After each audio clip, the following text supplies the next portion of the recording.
좀 천천히 시작해 보도록 하겠습니다. 됐죠? 그 아산 관련 구술 자료 수집 사업. 오늘은 김준모 전 고려아연 자회사 KG그린텍 대표이사를 모시고 시민의 눈을 본 현대와 아산에 관한 이야기를 좀 나눠보도록 하겠습니다. 오늘 날짜는 11월 25일 오후 5시입니다. 자, 이제 진행 편에 의해서 이제 구술자, 저는 면담자, 그 아산 정규영은 창업자, 뭐 이런 식으로 좀 정리를 하겠습니다. 일단 우리 구술자의 개인 생애에 대해서 좀 여쭤보도록 하겠습니다. 그 생년월일과 고향에 대해서 좀 말씀해 주십시오. 저는 이제 1958년 개띠 그 생이고요. 그 다음에 저는 원래 태어난 데는 부산에서 태어났고, 그 다음에 또 한 10년 살다가 목포에서 또 이사가서 목포에서 고등학교를 졸업을 하고, 그 다음에 이제 서울로 와서 쭉 살다가 서울 경기도 쪽에 살다가 그 다음에 이제 그 울산에 온 거는 1996년에 울산에서 지금 거의 한 6, 7년 뭐 이 정도 살고 있습니다. 그럼 구술자의 어떤 가족 구술자의 그 부모, 형제 자매 몇남 몇녀죠? 저희는 그 2남 4녀, 그러니까 저희 형제는 2남 4녀고요. 그 중에 몇째죠? 장남입니다. 위에 물론 누님이 한 분 계시고, 그렇습니다. 그럼 어릴 때 좀 가정 형편은 좀 어느 정도라도? 굉장히 어려웠죠. 그러니까 원래 부모님 고향이 완도 소안면이라는 섬이었는데, 섬에서 그 어머니 아버님이 결혼을 하시고, 먹고 살 게 없어서, 그러니까 55년, 한 4년인가 뭐, 그때 결혼하셨으니까, 이제 전쟁 끝나고 난 다음에, 먹고 살 게 없어서, 그냥 그 무작정 부산에서 와서 이제 뭐, 장사하시면서 이렇게 이제 그렇게 사셨던 거죠. 그럼 어릴 때는 또 이동도 좀 많았죠. 그럼 학창 시절 그런 과정, 학창 시절에서 좀 기억 남는 거 한 가지만 좀 말씀해 주시겠습니까? 저는 초등학교를 갔다가 3번 옮겼고, 3번 옮기면서, 제일 좀 서러움을 많이 받았던 게, 그러니까 어렸을 때 부산에서 살았기 때문에 경상도 사투리가, 이제 경상도 사투리 상태 속에서 전라도로 가서 거기서 이제 학교 입학하니까, 애들이 이제, 맨날 놀리고, 책 읽으면 경상도 사투리를 읽고, 그런 것 속에서, 초등학교 때는, 좀 이상한 눈으로 많이, 좀 어떻게 보면은 소외됐다고 그럴까? 하여튼 따돌림 당했다 그럴까? 그렇게 많이 좀 살았던 게, 어느 쪽 혼란을 굉장히 좀 많이 느꼈다고 그죠? 경상도에서 이게 전라도 갔다 그렇죠. 서울까지 이제 보니까. 지금은 어떤 일을 하고 계십니까? 지금은 이제 은퇴하고 지금 창업 벤처 회사 이런데 조금 재능 기부 차원에서 좀 가서 좀 도와주기도 하고 좀 하는데 그런 일들을 좀 하고 있습니다. 이제 벤처 회사가 좀 잘 운영될 수 있도록 그런 걸 좀 도와주고 있습니다. 개인적 건강에 대해서는 다른 문제는 없으시죠? 그럼 구술자 개인 경험에 대해서 몇 가지 여쭤보겠는데 울산은 언제 오셨습니까? 96년도에 왔습니다. 그러니까 울산 오게 된 배경이 이제 대학교 다닐 때 이제 학생 운동을 하고 그 다음에 대학교 졸업한 후에 이제 현장에서 노동 운동을 하고 그러다가 이제 그 노동 운동에 대한 어떤 좀 회의도 좀 들고 그래서 노동운동을 정리를 하면서 새로운 삶을 좀 출발을 해야 되겠다. 그러다가 이제 그 당시 이미 이제 나이가 40세 가까이 될 때고 그래서 이제 취업을 하는 게 굉장히 좀 어려운 때에서 이제 그 선배를 통해서 이제 좀 경력 그러니까 아는 인맥을 통해서 이렇게 하다 보니까 당시 이제 고려아연 회장하고 좀 잘 아시는 그 선배하고 이렇게 좀 서로 연결이 돼서 그러니까 그 회장님의 낙하산 비슷하게 그 고려아연에 입사를 하면서 그러면서 이제 고려아연이 기본이 온산의 고려아연이라는 회사니까 그렇게 해서 이제 그때 이제 이제 오게 된 겁니다. 그러니까 이제 어떤 울산 오시가는 이제 고려아연에서 계속 이제 근무를 하죠. 그렇죠. 예. 이 고려아연은 뭐 어떤 일을 하는 회사죠? 고려아연은 기본적으로 이제 그 말이 이제 아연이기 때문에 아연을 그 옷을 좀 벗겠습니다. 예. 잠깐 마이크. 마이크를 좀 내도. 덥네. 그렇죠. 좋습니다. 갑자기 더워지네. 예. 이거는 뭐 옆에 좀 놔버리고. 예. 고려아연은 이제 주로 이제 비철을 생산하는 업체인데 아연 생산이 제일 아연, 납, 그 다음에 금, 은, 백금, 동, 뭐 해서 우리 원소 주기율표상으로 보면은 철을 제외하고 한 17가지 정도의 비철 금속을 재련하는 그런 회사입니다. 사실 이게 우리 온산 그러면 이제 비철금속 단지가 조성되면서 이제 환경 문제 같은 것도 굉장히 심각했는데 예. 우리 구스자 근무할 때는 그런 부분 좀 극복됐는가요? 이게 기본적으로 재련 속에서 이제 스택으로 나오는 게 에소트, 아항산 가스들입니다. 예, 아항산 가스들이, 이제 그 아항산 가스가 배출되지 않도록 그 법적 규제를, 그게 맞추도록 하기 위해서 이제 대기질을 하기 위해서 이제 대기 쪽에 우리 보통 쏙수를 하는데 쏙수 제거 그런 배출 설비를 하고, 그 다음에 이제 또 하나는 이제 수질 쪽인데, 그러니까 하수 처리장으로 가는 수질 쪽에, 이제 중금속들, 특히 지금, 고려아연하고 같은 계열사인 영풍 석보재련소 같은 경우에는 거기에 비스무드, 카드뮴 이런 중금속 때문에 낙동강 오염된다고 그래갖고 상당히 이슈돼가지고 공장도 폐쇄를 하니 어쩌니 하는데, 이제 그런 게 환경 문제가 이슈가 되고 지금도 그래서 지금 고려아연은 내부에서는 항시 그런 어떤 위로 대기질하고 수질하고 그런 부분들은 계속 관리를 하고 나름대로 어떤 오염된 그런 게 되지 않도록 방지 시설 이런 것들이 많이 갖춰져 있습니다. 구술자께서는 그러면 이 울산이라는 도시에 대해서 좀 어떻게 생각하시는지 일단 울산 사람에 대해서는 좀 어떤 생각이?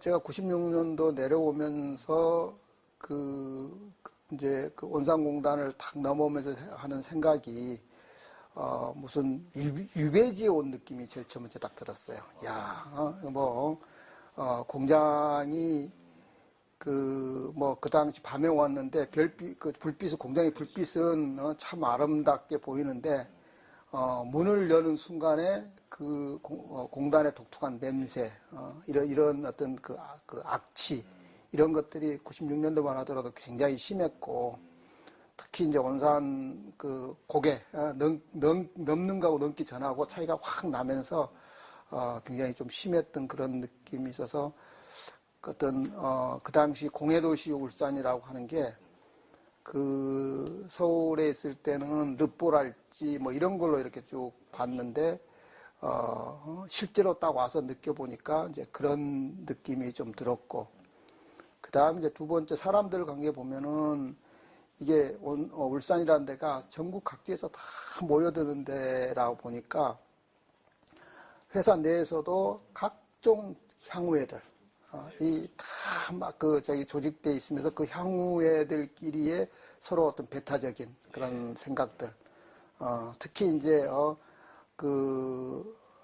이제 제 같은 경우에는, 부산 향후회도 갈 수도 없고, 그런데 이제 고등학교를 목포에 오니까 그것도 부모님 고향이 또 완도니까 호남 항해에 들어가는데 호남 항해를 고려아연 내부에서 보는 것도 굉장히 좀 시각이 안 좋게, 그러니까 그렇게 보는 어떤 그런 좀 뭔가 어떤 노조 강성 세력이고 노조 세력이고 그런 어떤 그 좀 뭔가 그 관리 대상 그런 느낌이 좀 받았고, 물론 내가는 관리직이었지만은 관리직이 그 느낌상 관리직도 그런 어떤 그 좀 시야로 이렇게 바라보고 있고, 그러면 그렇기 때문에 그 이제 향후회 쪽에서 보면은 현장직에 있는 사람들이 이제 그런 피해의식 때문에 오히려 더 조심하고 그렇게 아무런 연관이 없는데, 그리고 뭐 숫자가 얼마 안 돼서 뭐 노조의 영향력도 없는데도 불구하고 그런 피해의식이 있어 향후에도 나름대로 그 좀 그 위축거리고 뭐 그러면서도 또 내부적으로는 향후에 회원들끼리는 이제 그렇기 때문에 더 서로 친밀하게 이렇게 좀 얽히고 이제 그랬던 그런 관계였습니다. 그러면 이제 군수님께서는 울산이 더 좋은 점 한 가지하고 좀 나쁜 좋지 않은 점 한 가지씩 고르라 그러면 뭐로 말할 수 있겠습니까? 일단은 이제 그 뒤에 이제 이렇게 좀 돌아서서 이렇게 쭉 그 보면은 제가 이제 주말에 울산 근교 이렇게 산 이런 데 돌아다니면서 보니까 참 울산 그 근교의 어떤 자연 환경은 너무나 좋다.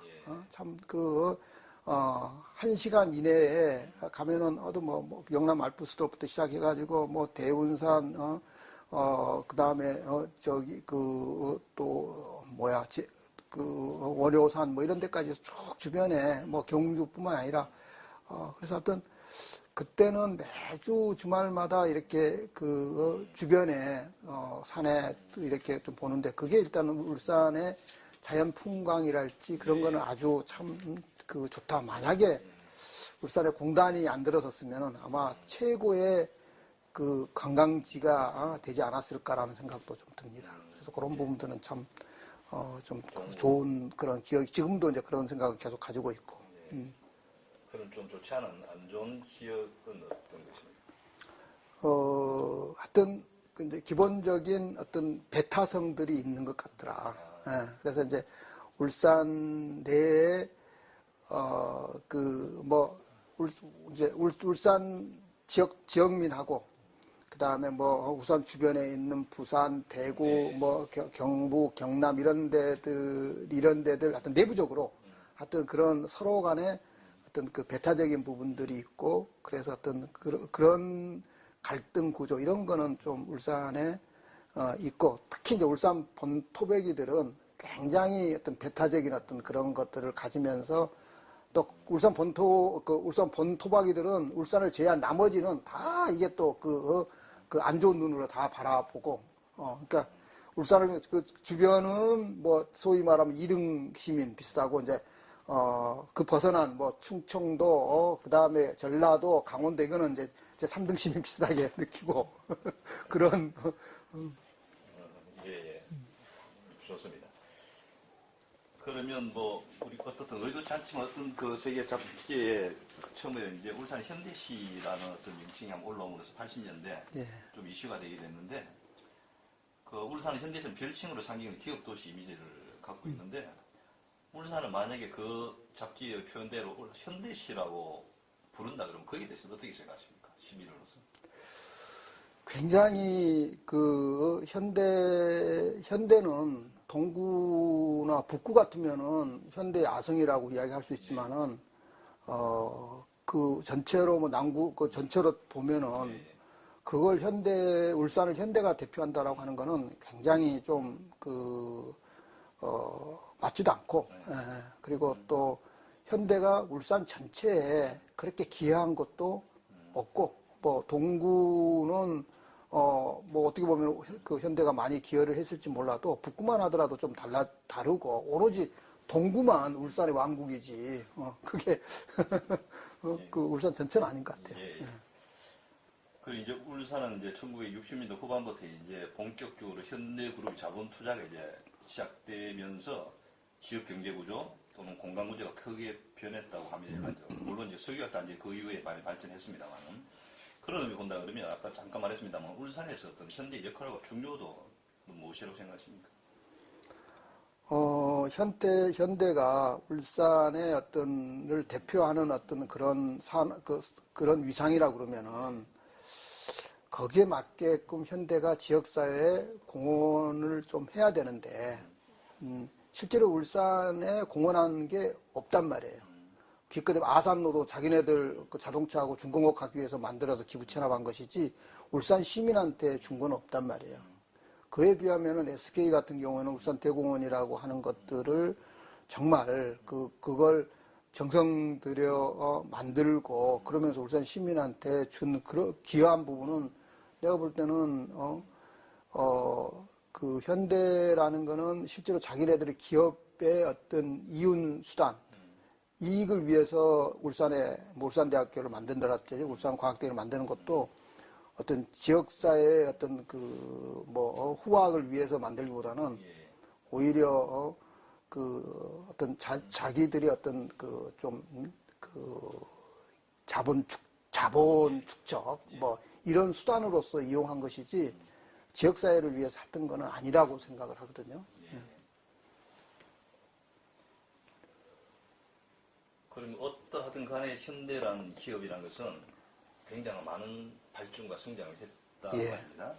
그리고 이 현대가 오늘 발전하기 위해서던 이유는 무엇이라고 생각하십니까? 시대적 상황이라든가 경쟁의 능력이라든가 직원들의 노력 다양한 부분이 있겠죠. 그것은 무엇이라고 생각하십니까? 저는 이제 어떤 현대에 대한 어떤 그런 울산에 오기 전에 이제 부정적인 생각을 가지고 현대라는 어떤 그런 재벌은 해체를 해야 되고 또 현대의 창업주는 우리 87년도죠.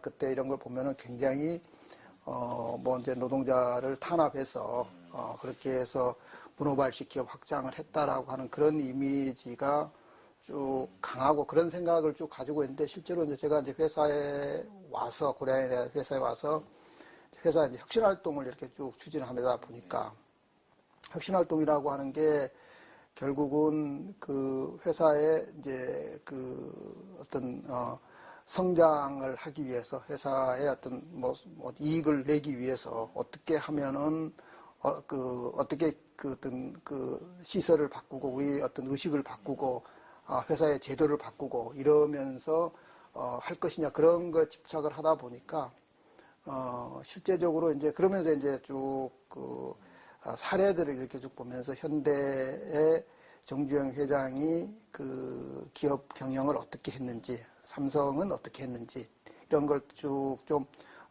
그 사례를 보면서, 현대 정주영 회장의 참 생각은 그런 재벌 회장이라고 하는 걸 다 떠나서 창업주로서 보면은, 굉장한 어떤 그런 아이디어맨이고 진짜 보통은 우리가 현장에서 혁신활동 하다 보면은 현장 사람들 맨날 안 된다라고 하는 안 되는 근거들만 대해서 그걸 회피하는데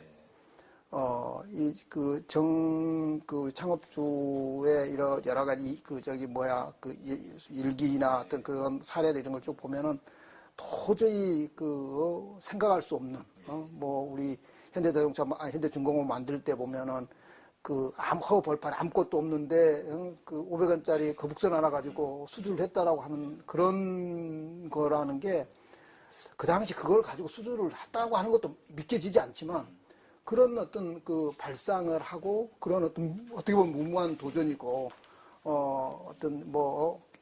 공학적으로 도저히 생각해 볼 수 없는 것들을 어떤 상식과 비상식을 뛰어넘으면서 우리가 이제까지 관념적으로 알고 있는 것들을 한꺼번에 그냥 확 깨면서 이렇게 하는 그런 면은 나는 창업주는 아주 뛰어난 어떤 그런 면이라고 이렇게 생각을 하고 그런 면에서는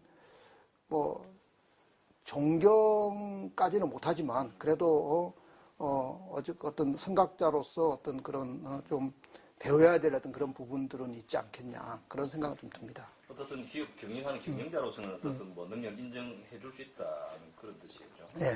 좋습니다. 그렇지만 또 울산은 이제 지금 기업 도시지만 지금 입장은 가장 큰 위기를 좀 받고 있잖아, 사실은요. 그 노사관계라든가 뭐 고용 구조라든가 뭐 지역 사회의 어떤 네트워크 등 다양한 뭐 큰 변화를 거치고 있는데 이런 어떤 여러 울산 복합적입니다만은 뭐 현대만 있는 것도 아니지만은 초기에는 현대가 큰 역할을 하면서 성장했기 때문에 이 과정에서 어떤 기업의 입장에 봤을 때 현대 위상이라든가 또 현대가 해야 될 역할 이런 부분은 좀 무엇이라고 생각하십니까? 현대 뭐 이제 뭐 일단 자동차나 그 저기 조선 쪽으로 보면은 실제로 뭐 예전에는 뭐 용접하고 뭐 하는 그게 어떤 그 기존 어떤 대부분 고용이 그 속에서 이루어졌잖아요. 그런데 이제 그런 고용은 앞으로 점점 이제 줄어들 건데 그러면은 조선업이 해양 조선업 쪽이 앞으로 어떻게 나아갈 거냐 그 어떤 그 속에 이제 울산의 미래가 있고 울산의 또 그 현대 미래도 그 속에 있는데 그런 것들을 어떻게 이제 찾을 거냐 하는 게 숙제고. 네. 예. 그래서 지금 뭐 여러 가지 지금 최근에 와가지고는 뭐 LNG랄지 이런 걸로 해서 뭐 새롭게 돌파구를 뚫고 있는데 하여튼 어떻든 간에 그런 하드웨어적인 것만 가지고는 앞으로 세계 못할 거다. 그러면 기본적으로 고부가가치 사업을 한다 그러면은 뭐 설계 능력이랄지 아니면은 IT 능력 그런 걸 결합을 할지 이런 어떤 부분의 일자리들을 울산에 많이 늘려야 되는데 그런 일자리들은 지금 다 보면은 서울 경기도로 다 가버리고 여기는 용접하는 것밖에 안 남았다. 근데 이게 이제 어떻게 보면 울산의 어떤 그 비극의 시작이지 않겠냐. 그래서 이제 그런 것들을 어떻게 미래 먹거리하고 연결을 시킬 거냐는 게 어떤 울산의 어떤 과제고 현대에도 과제가 아니겠느냐는 생각은 좀 듭니다. 예. 뭐 필연적으로 이제 현대그룹하고 노조 활동에 대해서 얘기할 수밖에 없는 부분인데 물론 1987년, 88년 울산에 안 계셨지만은 이런 소식은 듣고 또 그때 뭐 현장 노동도 하셨으니까 이 87년 흔히 말하는 우리 울산의 노동자 대투쟁이잖아요. 그때 받은 소감은 좀 어땠습니까? 그때 이제